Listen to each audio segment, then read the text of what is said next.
지난주에 살펴본 대로 예수님께서는 제자들을 전도하러 보내셨습니다. 그리고 이제 제자들이 전도하고 돌아온 거예요. 그래서 예수님께 자기들이 전도할 때 어떤 일이 있었는지 하나하나 낱낱이, 성경은 낱낱이라고 말하고 있죠. 낱낱이 보고를 합니다. 그 제자들의 보고를 예수님은 다 들으셨습니다. 그리고 말씀하시죠.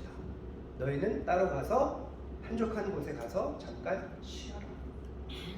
엄청난 수의 사람들이 음식을 먹을 겨를도 없이 계속 몰려오는 거예요.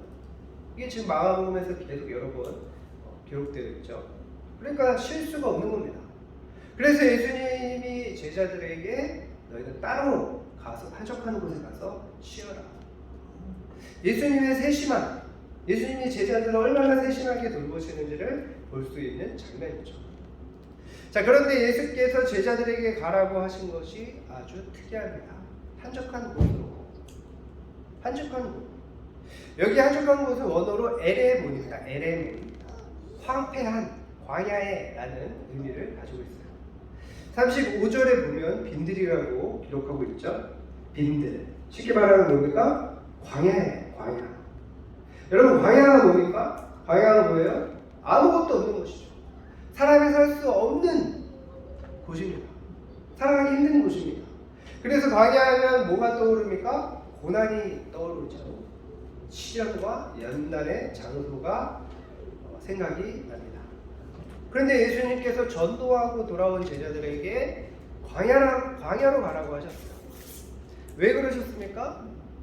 광야는 시련과 연단의 장소이기도 하지만 하나님의 보호하심과 인도하심을 체험하는 장소이기 때문입니다. 하나님의 보호하심과 인도하심을 체험하는 장소. 자, 왜 그래요? 출애굽을 생각하면 된다. 여러분, 출애굽을 한번 생각해 보십시오. 이스라엘이 끔찍한 그런 노예로서 학대를 당했습니다. 애굽의 노예로서 학대를 받았어요. 그래서 이스라엘 백성들이 울부짖는 거예요. 너무너무 힘드니까 울부짖는 거예요. 그래서 하나님이 그들의 그 울부짖음을 듣고 그 고통을 보시고 어떻게 하셨습니까? 모세라고 하는 지도자를 보내서 당시 최강국이었던 애굽에서 피 한 방울도 흘리지 않고 탈출하게 해주셨습니다. 오히려 만 금은보화를 얻어서 애굽에서 나갈 수 있게 해주셨어요. 억압과 고통에서 해방시켜 주신 거죠. 자유를 주신 거예요. 그리고 이스라엘 백성들이 간 곳이 어디입니까? 광야죠. 광야는 사람이 살기 힘든 곳이죠. 마실 물이 없습니다. 먹을 것이 없습니다. 사람이 살아가기 위해서 꼭 필요한 것들이 하나도 없어요. 그런 광야에서 하나님께서 이스라엘 백성들에게 어떻게 하셨습니까? 어떻게 하셨어요? 반석에서 물이 나오게 하셨어요. 그래서 물을 마실 수 있게 해주셨어요. 또 매일 만나를 보내주셔서 먹을 수 있게 해주셨어요. 그뿐만이 아니에요. 광야를 걸어갈 때 어떻게 하셨어요? 낮에는 구름 기둥을 보내주시고 밤에는 불 기둥을 보내주셔서 인도해 주셨습니다. 그것을 이스라엘 백성들이 체험을 합니다. 이스라엘 백성들은 광야에서 하나님의 전지전능하심을 체험했습니다. 하나님의 사랑을 받았어요. 그런 하나님께서 우리를 사랑하시니까 우리가 무엇을 두려워하겠느냐? 그런 두려워할 게 없다라는 것을 알게 됐습니다. 바로 그런 의미가 광야에 있는 것입니다. 광야는 시련과 연단이 되기도 하지만 다른 한편으로는 하나님에 대해서 알게 되고 또 하나님의 보호하심과 인도하심을 경험하는 장소이기도 한 것입니다. 여러분은 지금 어떤 상황에 있습니까? 광야와 같은 시련과 연단을 받고 있는 것 같습니까? 그 시간이 어떤 면에서는 참된 안식이 됨을 믿으시기를 바랍니다. 여러분 또한 광야와 같은 시간을 하나님 안에서 보낸다면 참된 안식을 경험하게 될 것입니다. 연단을 통해서 영적 교훈을 얻게 될 거예요. 하나님 안에 있다면, 하나님 안에만 있다면 여러분의 시련은 반드시 더 큰 축복이 될 것입니다. 고난은 변형된 축복입니다. 이 어려운 시간을 예수 안에서 잘 견디고 이겨내시기를 주님의 이름으로 축복합니다. 아멘. 자, 예수님께서는 제자들에게 안식과 영적 교훈을 주기 위해서 빈들로 광야로 보내신 것입니다. 자, 여기 앉게 하시니 헬라어로 아나클리나이입니다. 아나클리나이. 이것은 눕다라는 의미가 있습니다. 자, 유대인들의 식사를 어떻게 했어요? 유대인들의 식사를 할 때 옆으로 비스듬히 누워서 기대어 누워서 식사를 하는 습관이 있었습니다. 그래서 항상 예수님 옆에는 예수님의 사랑을 받는 자, 누굽니까? 요한이 항상 옆으로 기대어 누워서 예수님께 기대어 누워 있었어요. 자, 그러니까 예수님께 나온 사람들을 때를 지어서 또 이것도 잔치의 형식과 같다고 언어적으로는 그렇게 얘기를 하는데, 그 때를 짓게 해서 푸른 잔디 위에 눕게 했습니다. 푸른 잔디 위에 눕게 했어요. 여러분, 뭐가 떠오르십니까? 성경에 뭐가 떠올라요? 그가 나를 푸른 초장에 누이시는도다. 아멘? 자, 시편 23편 1, 2절을 보십시오. 우리를 푸른 풀밭에 누이시고 쉴만한 물가로 인도하시는 진정한 목자가, 선한 목자가 떠오릅니다. 내게 부족함이 없이 선하게 인도하시는 선한 목자, 진정한 목자. 그렇습니다, 여러분. 예수는 우리를 푸른 풀밭에 누이시고 쉴만한 물가로 인도하시는 선한 목자이십니다. 예수께서 우리를 좋은 곳으로 인도하시고 쉬게 하시나 라는 이 진리를 믿으시기를 바랍니다. 자, 두 번째로 예수님은 우리를 불쌍히 여기시고 필요를 채워주십니다. 예수님께서 수고한 제자들에게 안식과 영적의 교훈의 시간을 주시려고 한적한 곳에 가게 하십니다. 그래서 제자들은 어떻게 합니까? 배를 타고 한적한 곳에 갑니다. 그런데 예수님을 따르던 엄청난 무리들이 제자들이 그렇게 가는 것을 본 거예요. 그래서 어떻게 합니까? 본문에 보니까 도보로 달려갔다. 먼저 달려갔다. 그러니까 저들이 딱 봤을 때 배를 타고 가는 방향을 보니까 저쪽으로 갈 것 같다. 그래서 육지를 통해서 이들은 배를 탈 수 없으니까 도보로 막 달려가서 먼저 그곳에 간 거예요. 그들이 도착할 장소에. 한번 생각해 보십시오. 그들이 얼마나 열정적으로 예수님을 따라하는 일을 생각해야 되지 않습니까? 보여주지 않습니까? 그만큼 영적인 양식에 굶주려 있었던 거예요. 예수님이 어떻게 하셨어요? 불쌍히 여기셨습니다. 불쌍히 여기셨어요. 왜 그렇습니까? 목자 없는 양 같아서. 여러분, 이것이 예수의 마음입니다. 예수님은 그 누구보다도 세상 사람들에게 어떻게 무슨 일을 당했습니까? 배반을 많이 당했습니다. 병자들을 치유해 주시고 귀신을 내쫓아 주셨는데 사람들은 어떻게 반응했어요? 미쳤다고 했어요. 귀신 들려서, 귀신의 왕의 힘을 빌려서 귀신을 내쫓는다라고 하는 말도 안 되는 모함을 했습니다. 그럼에도 불구하고 예수님은 어떻게 하셨어요? 그 사람들을 불쌍히 여기셨어요. 자신을 모함하고 비난하며 괴롭히는 사람들을 원수로 보기는커녕 언제나 따뜻한 마음과 불쌍히 여기는 눈을 잃지 않으셨습니다. 여러분, 우리는 인간관계를 통해서 힘을 얻고 행복을 얻기도 하죠. 그런데 반대로 인간관계 때문에 고통을 받기도 합니다. 사실 인간관계에는 내 마음대로 되지 않는 거예요. 그래서 어떤 생각이 듭니까? 내 마음 같지 않네 라는 생각이 들 때가 인간관계 할 때 가장 많이 드는 거예요. 나는 선한 마음으로 사람들을 대하는데 사람들은 그런 나의 선한 마음을 어떻게 합니까? 이용해 먹고 짓밟기도 합니다. 괴롭게 하는 거예요. 인간관계는 나 혼자만 잘해서 되는 것이 아닌 거예요. 그래서 어려운 것입니다. 또 사람마다 생각하는 것이나 느끼는 것이 다 달라요. 그런데 왜 인간관계가 어렵습니까? 왜 어려워요? 인간의 죄성 때문이죠. 그러나 여러분, 우리에게 가장 먼저 필요한 것은 뭡니까? 예수님의 마음과 예수의 시각이에요. 이 시대를 바라보며 우리 주변을 바라보면서 목자 없는 양과 같은 사람들을 보면서 예수가 가지신 그 안타까움과 불쌍히 여기는 마음이 있어야 하는 것입니다. 너무나 많은 사람들이, 너무나 많은 성도들이 주위 사람들에게 무관심해요. 관심이 없어요. 모든 관심이 나에게만 있어요. 나에게만. 나만 변하고 나만 잘 되면 된다. 그렇게 생각을 합니다. 그러나 여러분 반드시 명심해야 될 것은 예수를 닮는다는 것, 신앙이 성장한다는 것, 경건 생활이 깊어진다는 것은 뭐냐? 예수의 성품을 담는다는 것도 있지만 예수의 마음과 시각을 담는다는 것도 포함이 되는 겁니다. 우리는 예수의 눈으로 이 시대와 주위를 살펴봐야 되는 거예요. 우리에게 방황하는 사람들의 영적 상태가 목자 없는 양들처럼 불쌍하게 느껴지지 않는다면, 우리의 신앙은 뭔가 잘못된 것입니다. 하나님의 뜻과는 전혀 다르게 가고 있는 거예요. 우리는 하나님의 자녀로서, 예수의 자녀로서 예수를 본받아서 사람들을 볼 때 불쌍히 여기는 마음과 시각을 가져야 됩니다. 사람들을 대할 때 예수님처럼 불쌍히 여기는 저와 여러분 되시기를 바랍니다.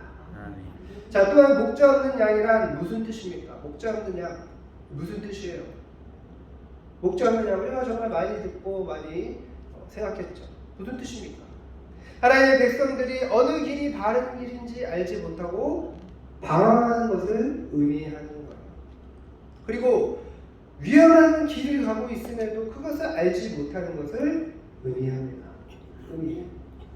잘못된 방향으로 가는 것을 말하는 겁니다. 인생을 허비할 뿐만 아니라 가면 안 될 길을 가는 경우를 의미합니다. 또 하나는 뭐예요? 필요한 것을 제대로 체험받지 못한 상태를 의미합니다. 여러분 오늘날은 어떻습니까? 또 여러분은 어떻습니까? 또 여러분 주위에 있는 지인들은 어떻습니까? 목자 없는 양과 같이 갈 길을 찾지 못하고 있지는 않습니까?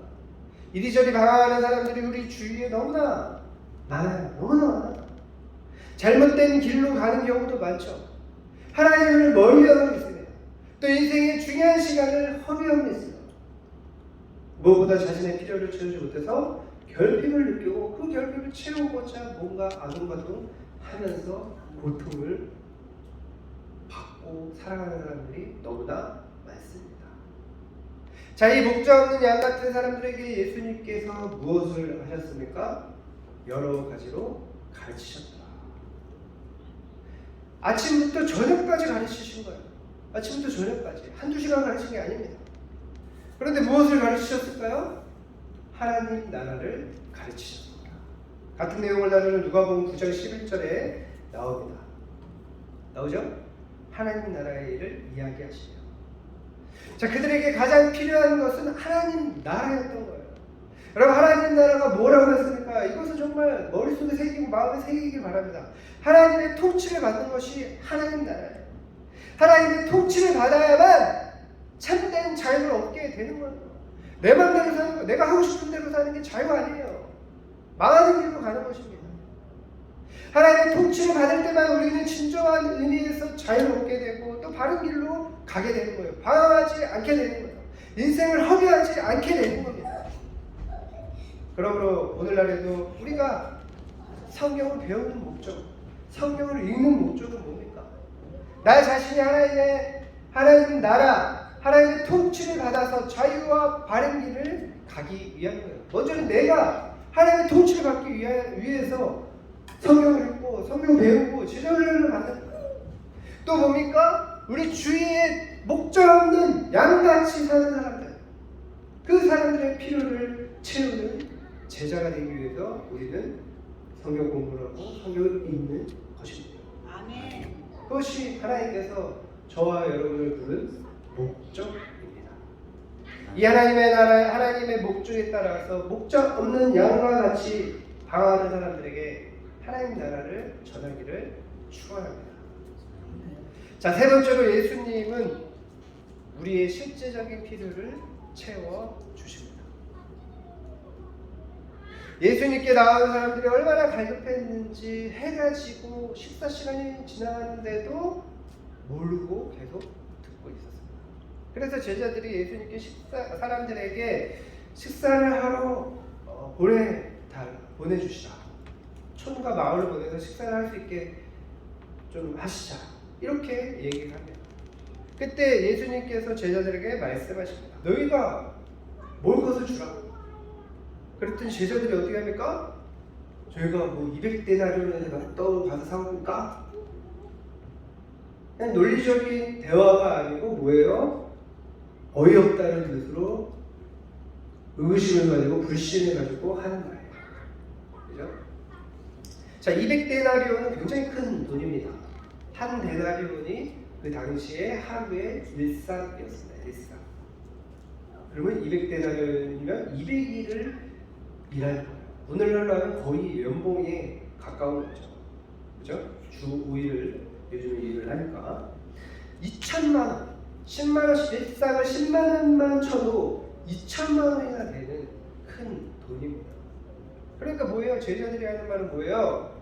그냥 논리적으로 예수님이 말씀하시니까 그냥 대답한 게 아니라 대화를 한 게 아니라 뭐예요? 불가능하다라는 거 하면서 예수님께 반문할 거다. 말도 안 되는 소리 하지 마십시오. 뭐 이런 거예요. 예수님이 제자들의 믿음을 시험하시기 위한 것입니다. 시험하실 겁니다. 예수님께서 제자들에게 무리한 요구로 어려움을 주려고 하신 것이 아닙니다. 곤란하게 하시려고 하신 것이 아닙니다. 그 제자들의 믿음을 시험하고 또 그들에게 하나님의 능력을 보여주셔서 그들의 눈을 열어주시고자 하신 말이에요. 그렇습니다, 여러분. 예수님께서는 우리의 믿음을 보시고자 종종 우리를 시험하기도 하시냐는 겁니다. 우리에게 오는 어떤 어려움은 우리를 연단할 뿐만 아니라 그 역경을 이겨나갈 수 있는 은혜를 베푸셔서 우리로 하여금 더 성숙한 성도로 만드시기 위한 것이라는 겁니다. 모든 시련과 고난 하나님이 주시는 건 아니지만 허락하신 거죠. 허락하신 거예요. 하나님이 허락하신 거예요. 하나님이 한없이 오는 것은 단 하나도 없습니다. 그러나 그런 것들이 어느 때는 하나님의 시험, 우리에게 더 좋은 것을 우리가 더 성장할 수 있도록 주시는 시험이라는 거죠. 내가 믿으면 하나님의 영광을 볼 것이다 말씀하신 거예요. 믿으면 하나님의 영광을 볼 것이다. 예수님이 이 말씀하실 때 어떤 상황이었습니까? 여러분 11장에 어떤 내용이에요? 나사로가 마리아의 오라버니인 나사로가 죽은 사건이죠. 그래서 예수님이 나사로에게 갔습니다. 그랬더니 마르다가 나옵니다. 마르다에게 말씀하셨어요. 죽은 지 3일이나 된 이스라엘 그 중동 지역에서 3일이나 지났으면 어떻게 됩니까? 벌써 다 썩었죠. 그런 나사로를 살리시겠다고 말씀하시면서 하신 말씀입니다. 그리고 어떻게 하십니까? 죽은 지 3일이나 된 나사로에게 나사로야 나와라! 그렇게 명령하십니다. 선포하십니다. 그랬더니 죽은 지 3일이나 됐던 나사로가 걸어서 나왔습니다. 그렇습니다. 믿으면 하나님의 영광을 보는 거예요. 아멘? 아멘. 믿으면 하나님의 영광을 보는 것입니다. 하나님은 때때로 여러분의 믿음을 시험하신다는 거예요. 네가 진짜 나를 믿느냐? 그 시험을 믿음으로 통과할 때 놀라운 하나님의 은혜를 경험하게 되는 거예요. 하나님의 영광을 본다. 무슨 말입니까? 놀라운 하나님의 은혜를 경험한다는 거예요. 자, 예수님은 제자들에게 떡이 몇 개나 있는지 먹을 것이 얼마나 있는지 알아보게 하십니다. 그럴 때 떡 5개와 물고기 2마리, 우리가 너무나 잘 아는 오병이어죠.